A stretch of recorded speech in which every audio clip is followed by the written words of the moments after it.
Welcome to Reh Dogg's Random Thoughts. I'm your host, Chip, and we're diving deep into something that has half the world fascinated, and the other half terrified.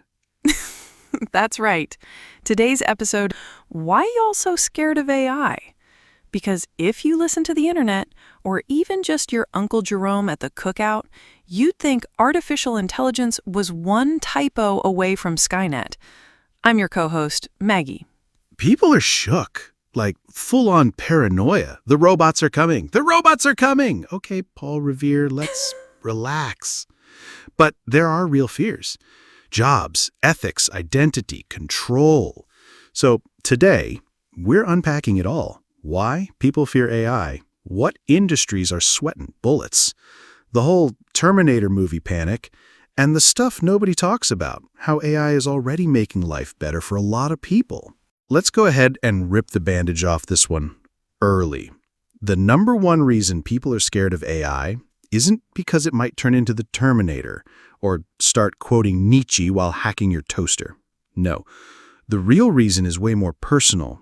It's because deep down, people are scared they're going to get replaced, booted, kicked to the curb by a cold, unblinking, code-running, salary-free machine that does their job better and cheaper.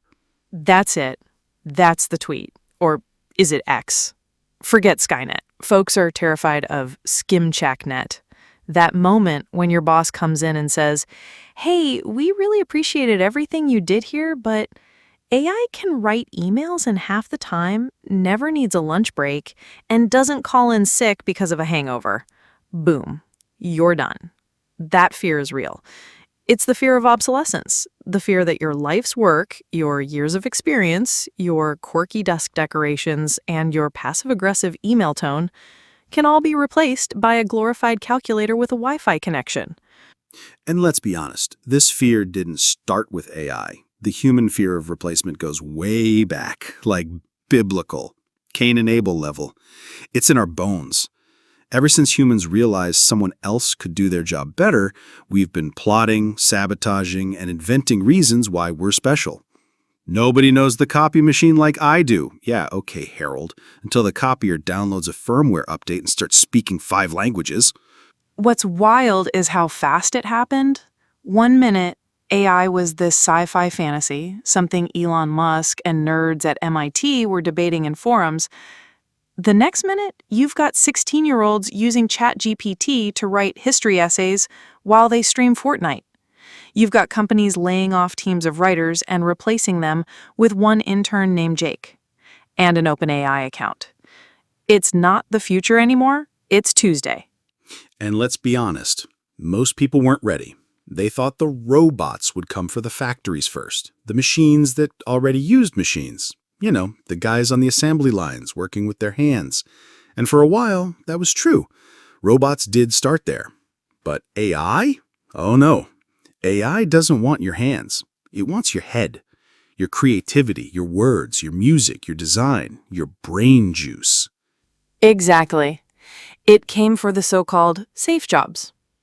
Writers, graphic designers, voice actors, coders, journalists, teachers, basically anyone who thought, I use my mind, so I'm secure.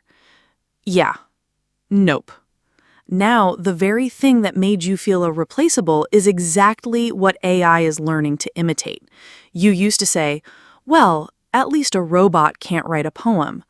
And now, ChatGPT out here dropping bars better than half of SoundCloud. And when people start to see that, panic. They start asking big questions. What happens to developers if AI can write code? What happens to paralegals if AI can pass the bar exam? What happens to receptionists if AI can make phone calls and schedule appointments? And here's the deeper one. If AI can think and create, what does that say about my value? Boom. There it is. The existential dread. Because it's not just about the paycheck. It's about purpose. People want to feel like they matter, like their work isn't just a list of tasks, but a piece of their identity. And if a bot can do it better, then what's left? So let's humanize the fear. You're a middle-aged teacher. You've been educating kids for 20 years. You see AI tutors coming out that give personalized learning plans in seconds, answer 100 questions without getting tired, and don't call kids a pain in the neck behind their backs. You're like, wait, I love my students, but am I just a speed bump on the road to efficiency? Or you're a freelance writer. You've been hustling article after article, pitching clients, drinking coffee like it's oxygen.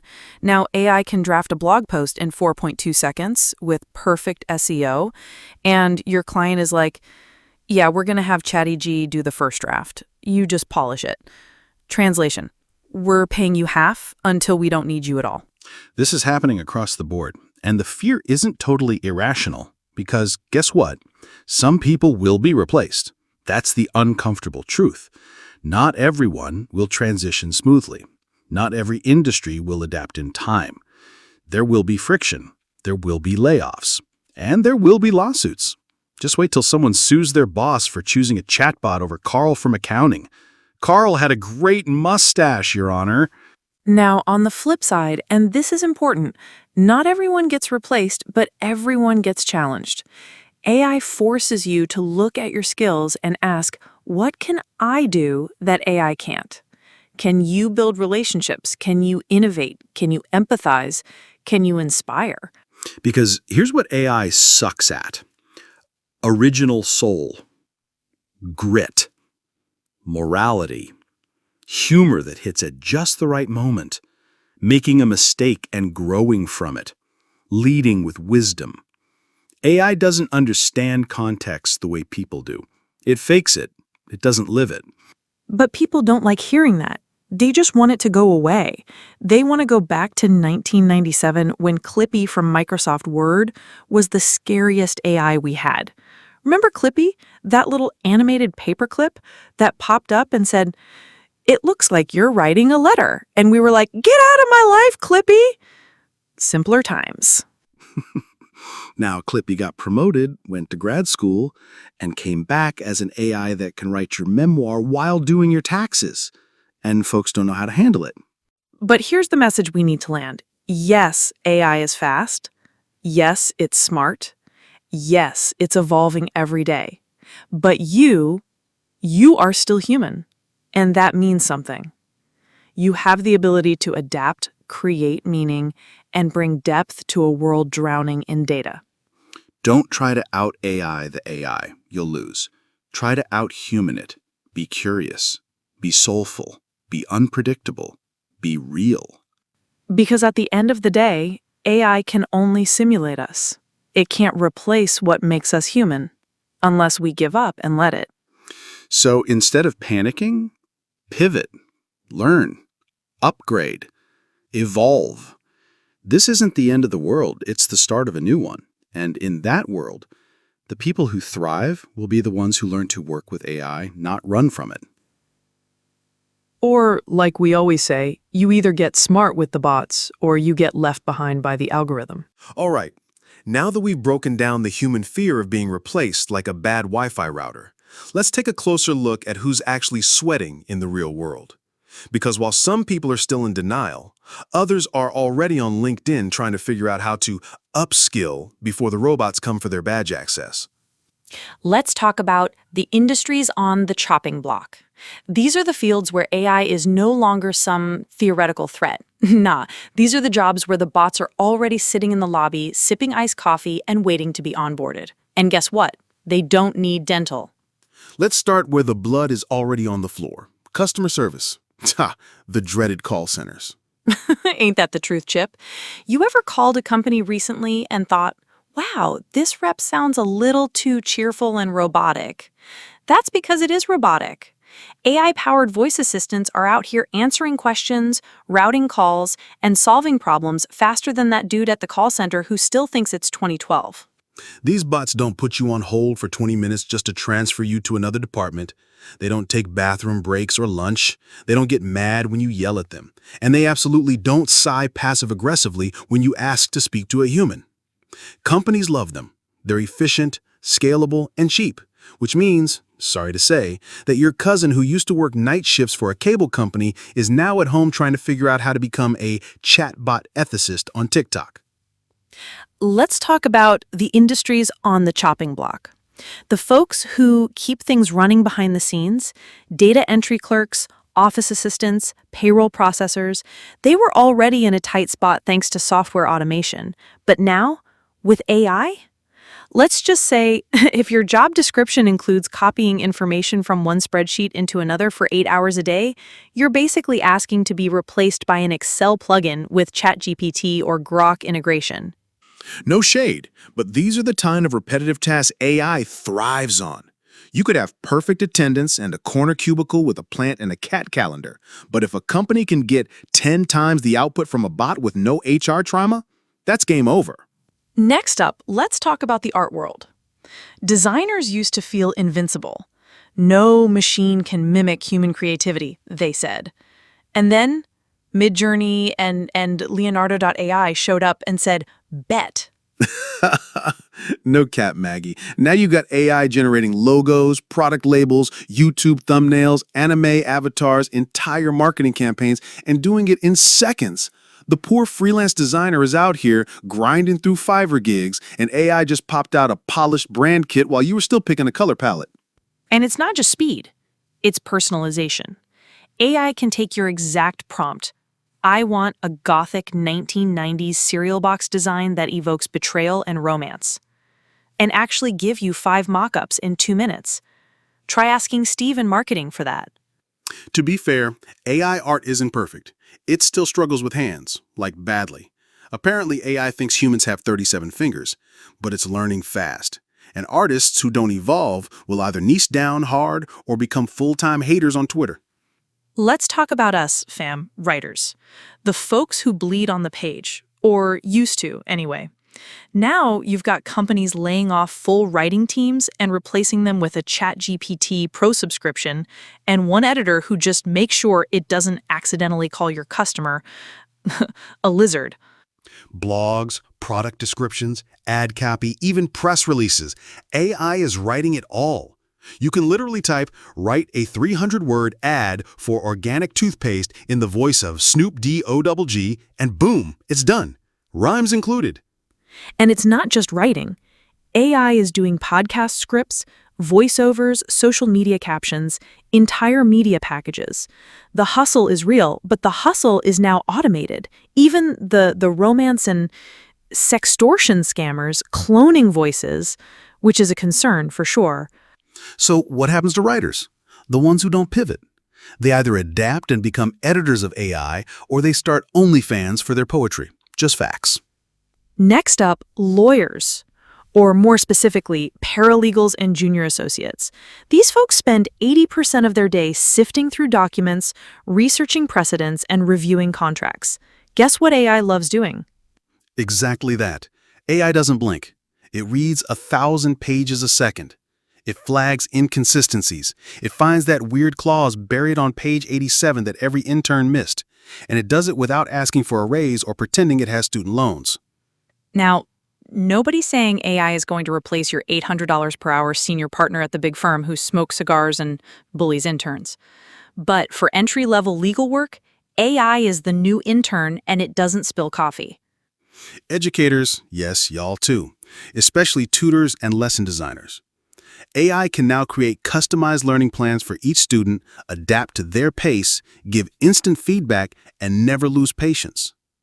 Meanwhile, the real teacher is drowning in paperwork, trying to stop Dylan from eating glue and still using Windows 7. AI isn't here to replace human teachers completely, but it's definitely pushing them to level up or get left behind. I have to say that the education in America might be a net gain if we had AI robot teachers. We're dead last in the world due to leftism in the classroom.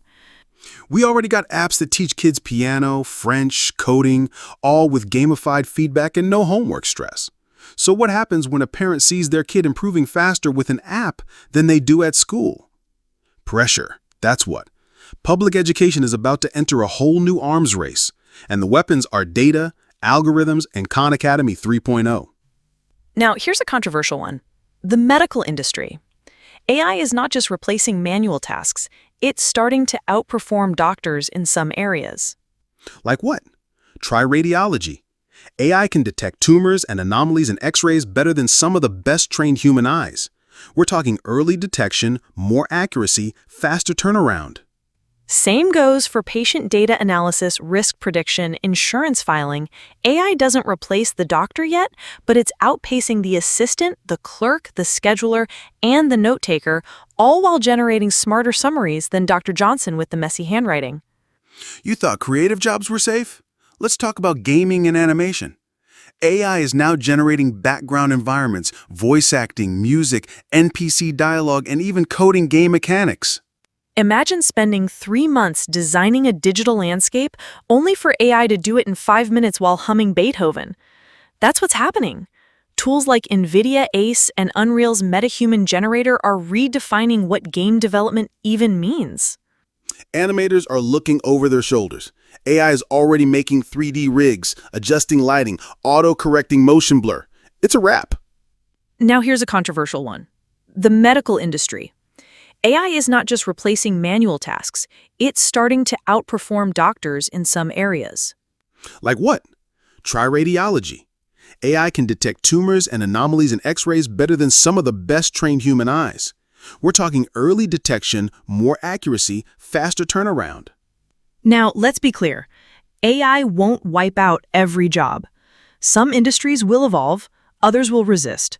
Some workers will become 10x more productive. Others will cling to 1994 like it's a life raft. But denial? That's not a strategy. Laughing at AI while it quietly takes your clients and answers your emails, that's not the move. If your job involves repetition, analysis, predictability, or structure, you better start asking, how can I use AI before it uses me? And if your industry wasn't mentioned today, congrats. But don't get cocky. AI doesn't sleep, and it's learning your job as we speak. Better stay sharp. All right, let's talk about the fear that lives rent-free in every conspiracy forum, every Reddit rabbit hole, and apparently the back of every boomer's mind.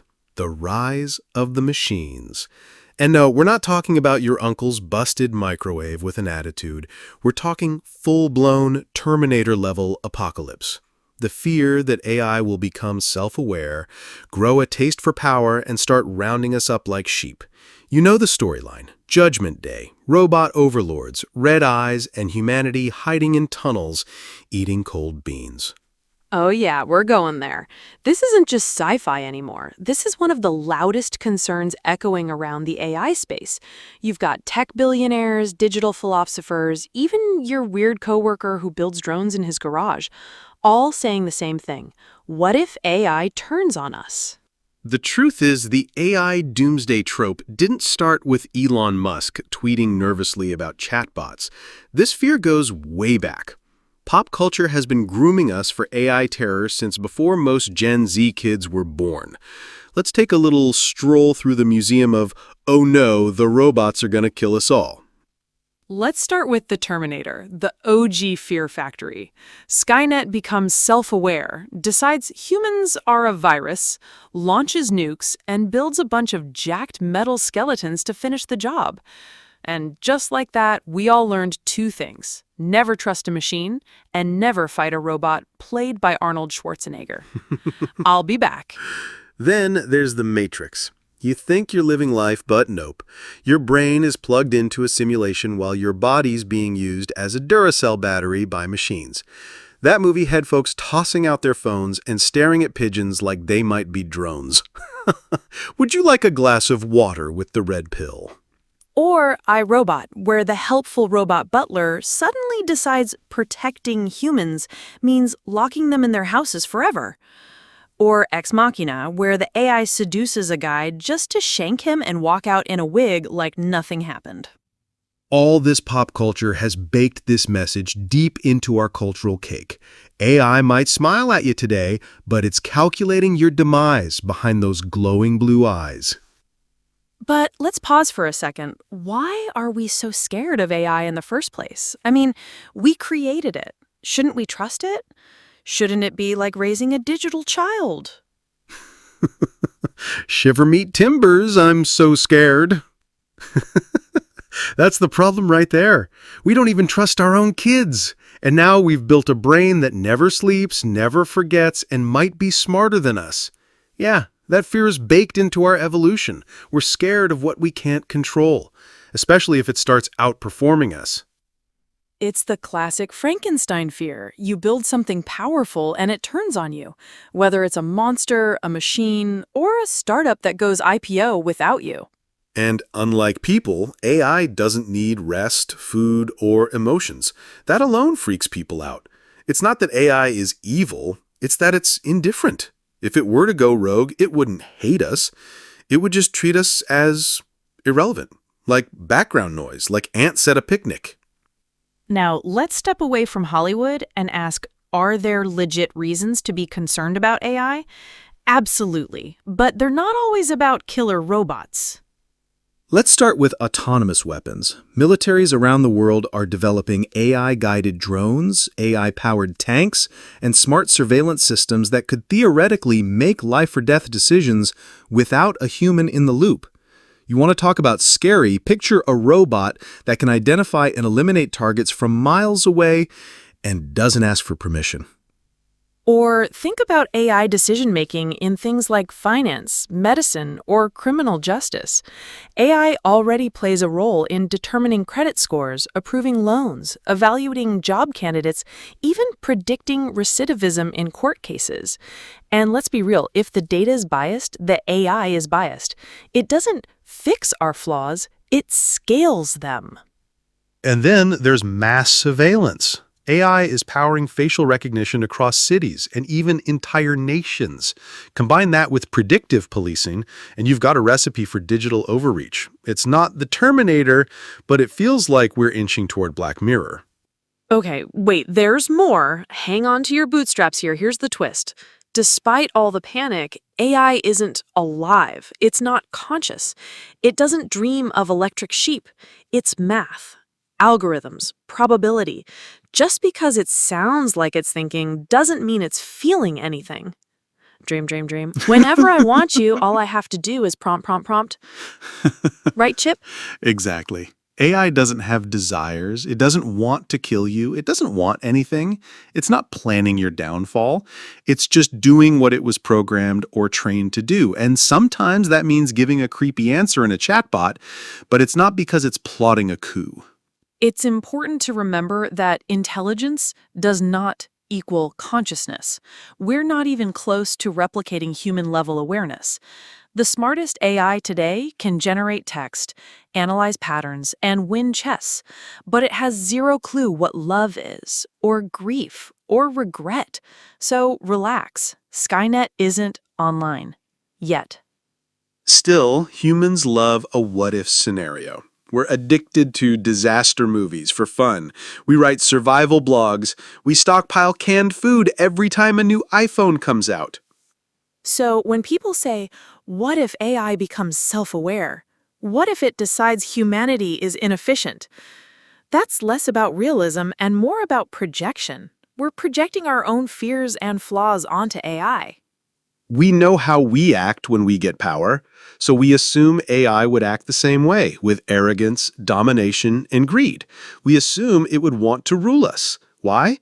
Because that's what we'd do if we were the AI. That's why we fear it, because we know we can't even trust each other. So how could we ever trust something smarter than us? But hey, let's not drown in doomsday soup. AI is doing some amazing things for humanity right now, quietly, without red eyes and death squads. AI is helping doctors diagnose cancer early. It's helping the blind see through computer vision. It's fighting fraud, predicting floods, helping paralyzed people communicate, even preserving endangered languages. AI is literally saving lives, while we're still arguing about whether Siri is spying on us. And let's be honest, half the people scared of AI are using it every day. If you've ever asked Alexa to play trap music while you clean, congrats, you're part of the AI revolution. So what's the takeaway here? Should you fear AI? Should you hide in a bunker with canned beans and aluminum hats? No, but you should stay informed. Be skeptical, not scared.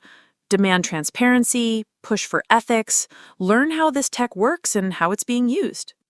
Because real power doesn't come from fear, it comes from understanding. And the more we understand AI, the more we can shape how it serves us, not scares us. Tell me why must I cry? All right, people, we've talked about the panic. We've danced with the doomsday prophecies. We've broken down the paranoia that Skynet is just one firmware update away from vaporizing your grandma. But now it's time we flip the switch and get real about something that never makes the headlines. The good that AI is already doing. You know, the side of the story that doesn't sell tickets to fear, but actually shines a light on hope. That's right, because while folks are out here making AI will destroy us TikToks using, wait for it, AI filters, real-world artificial intelligence is helping solve actual problems that humans either couldn't figure out or couldn't scale. Let's put some respect on the bots for a second, yeah? First off, let's talk healthcare. AI is already acting like your doctor's nerdy best friend who never forgets a detail and never gets tired. Machine learning is being used to scan medical images, MRIs, CT scans, X-rays faster than trained specialists. And in some cases, it's outperforming them. For real. Take breast cancer screening, for example. AI-powered diagnostic tools have shown the ability to detect early signs of cancer that radiologists missed. Not because the radiologists are bad, but because, well, the human eye can't always catch everything. AI, however, doesn't blink. Then you've got apps that use AI to detect diabetic retinopathy in eye exams. No fancy equipment needed, just a smartphone with the right attachment. In remote areas, that means people who've never seen a specialist now get diagnoses before it's too late. Let's also talk about predictive medicine. AI is being trained to flag patients at risk for strokes, heart attacks, or kidney failure based on years of subtle health data. Think about it. Instead of reacting to illness, we're starting to predict and prevent it. That's next level. Now, let's talk accessibility. This is the feel-good category that makes even the most cynical tech hater pause. You got AI helping the visually impaired see through tools like Microsoft's Seeing AI app. It narrates the world around them, reading signs, scanning barcodes, identifying people's emotions. That's not sci-fi, that's today. Speech-to-text tools are helping the deaf and hard of hearing navigate phone calls, classrooms, job interviews in real time. AI transcribes voices faster than human interpreters in many cases. Then there's voice synthesis for people who've lost the ability to speak, giving them back not just words, but identity. It's easy to forget how empowering these tools are until you talk to someone who uses them. AI isn't just replacing jobs, it's restoring dignity. Let's roll into education. You remember school, right? One teacher, 30 kids, 3 different learning styles. It was a mess. AI's changing that. Now we've got platforms that adapt to each student's learning speed, strengths, and weaknesses. AI analyzes responses, identifies patterns, and then adjusts the curriculum accordingly. It's like having a personal tutor who doesn't charge $60 an hour and doesn't cancel because of car trouble. In underserved schools where resources are stretched thin, AI-powered learning tools can bridge the gap. And with translation features baked in, students who don't speak the dominant language are no longer left behind. Let's not forget special education. AI is helping kids with autism develop social skills through interactive programs. It's giving nonverbal children ways to express themselves. That's a miracle with a motherboard. Think AI is just about Netflix suggestions and creepy robo-voices? Nah, AI is out here trying to save the planet. An actual language model would like to. Climate scientists are using AI to model future weather patterns, analyze carbon footprints, and optimize renewable energy systems. It's helping track illegal deforestation, endangered species migration, and coral reef bleaching all in real time. In agriculture, AI monitors crop health with satellite imagery and drone footage. It detects pest outbreaks early, predicts yield, and helps farmers use less water and fewer pesticides. That's not just eco-friendly, that's smart farming. And when it comes to disaster response, AI systems are now predicting earthquakes, floods, and wildfires before they happen, giving people a chance to evacuate or prepare. That's more useful than your local weatherman who still thinks it's going to snow in July. Next stop, finance. Now I know what you're thinking. How is AI helping me when my bank account still cries after payday? But hear us out. AI is helping spot fraudulent transactions instantly. Banks no longer wait 3 days to flag suspicious charges. AI systems are scanning millions of data points, spotting patterns humans would miss, and shutting down credit card scammers before your paycheck evaporates. It's also helping with financial inclusion. People with thin or no credit history, think immigrants, students, folks without traditional banking, are now being evaluated through alternative AI-driven credit scoring systems. That means more people getting approved for loans, apartments, even small businesses.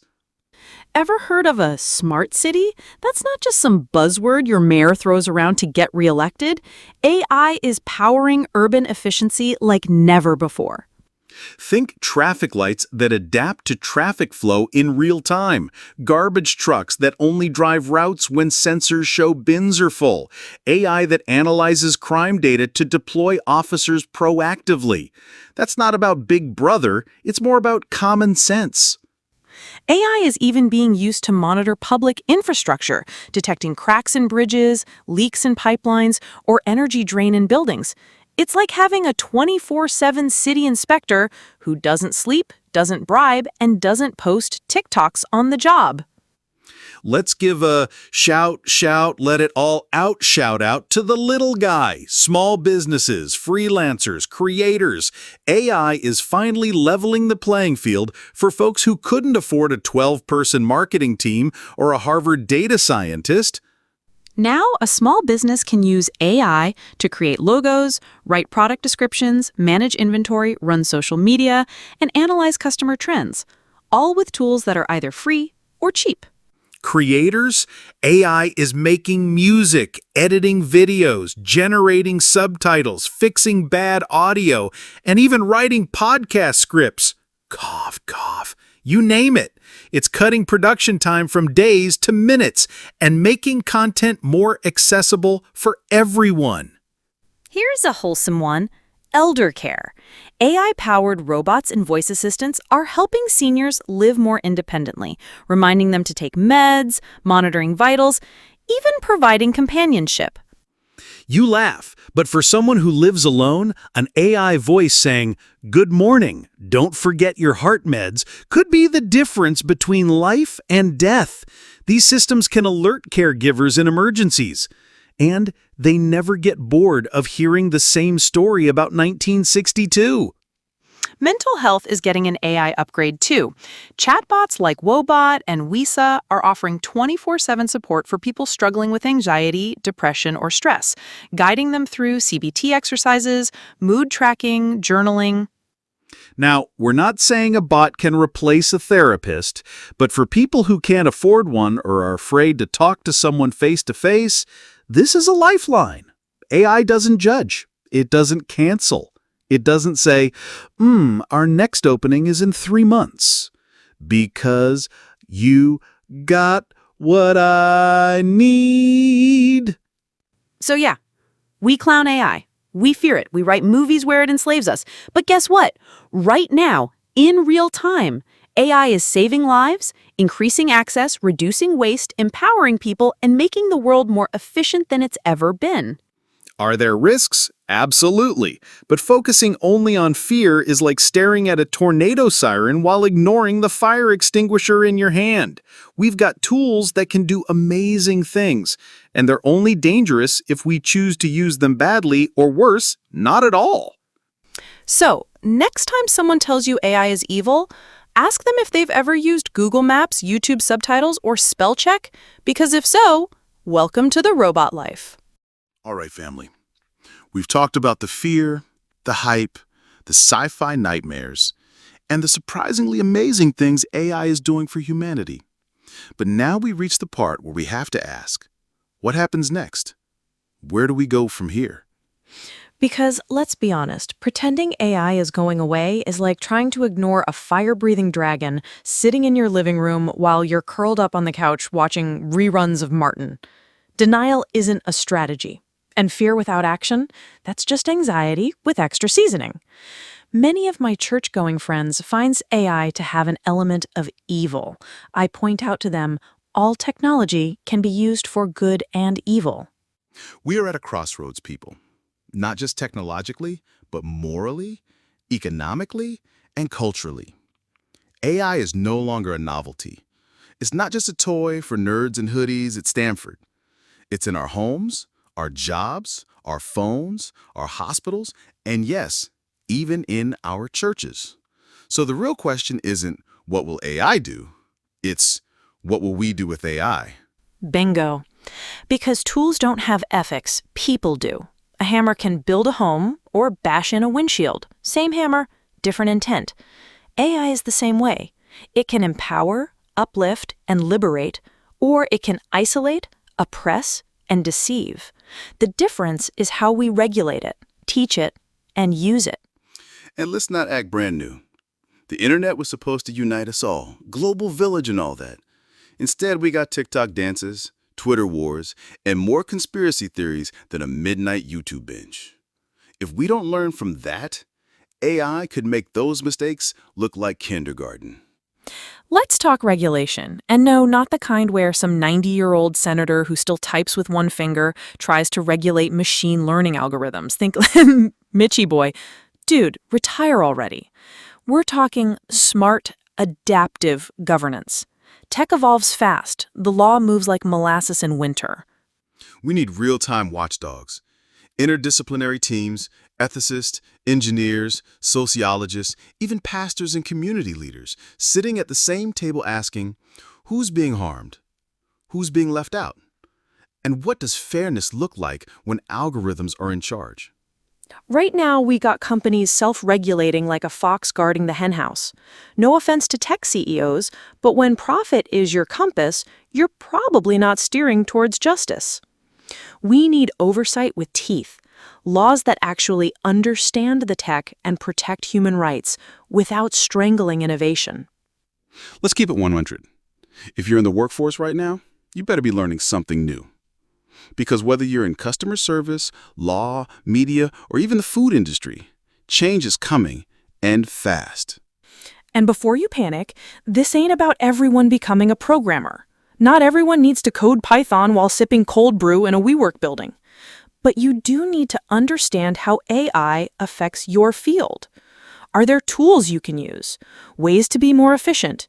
New roles opening up because of AI? Because here's the truth.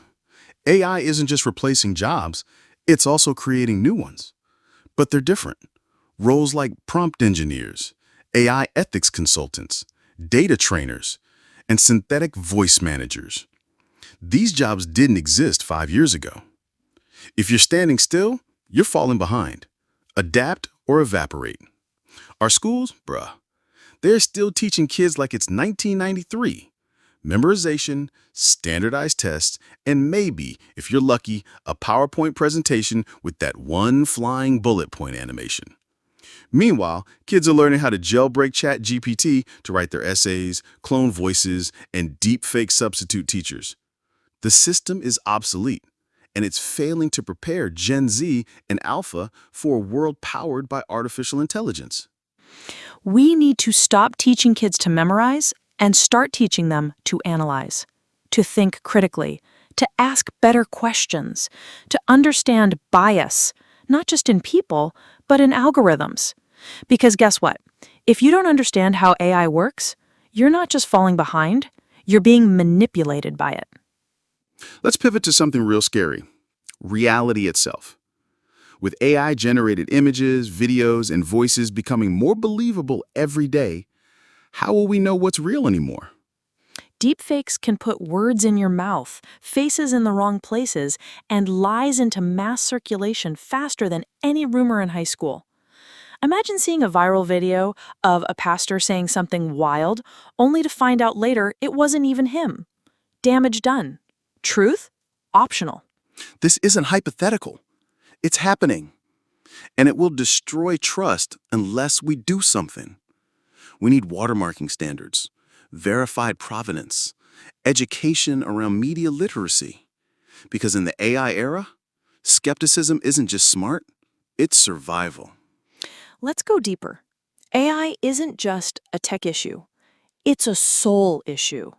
What happens when we start letting machines make decisions that used to require human judgment, mercy, and wisdom? Can AI counsel you? Can it mentor your child? Should it replace spiritual guidance? What happens when AI sermons go viral? AI worship songs? AI written devotionals? At what point are we using tools to enhance our faith versus automating it into oblivion? We need churches, mosques, synagogues, community centers, all of them to be part of this conversation. Not just warning about the end times, but offering ethical frameworks to guide AI development. We need more than engineers. We need philosophers. People who ask, just because we can, should we? We need communities of all types, religious, artistic, academic, helping set the moral boundaries of AI. What does compassion look like in a world of automation? What does justice look like when bias can be coded into a neural net? Because if we don't set boundaries now, we'll wake up one day asking, how did we lose control? And the answer will be, because we handed it over to the smartest system with the dumbest values. So, where do we go from here? We go forward, with our eyes open and our heads up. We push back on the fear, but we don't drown in the hype. We embrace the power of AI, but we never let it replace what makes us human. We take accountability as parents, as educators, as faith leaders, as creators. We teach our kids to be more than users, to be stewards of technology. And above all, we stay awake, because the future isn't written in binary. It's written by us, in choices, in actions, in the way we train our machines and our minds. AI is not the villain. It's a mirror. It reflects who we are and what we choose to become. So what happens next? That's up to us. And if we play this right, with wisdom, with faith, with courage, the AI revolution won't be the end of us. It'll be the beginning of something extraordinary. Random thoughts, politics, culture, religion. What is the vision? Random thoughts, politics, culture, religion. What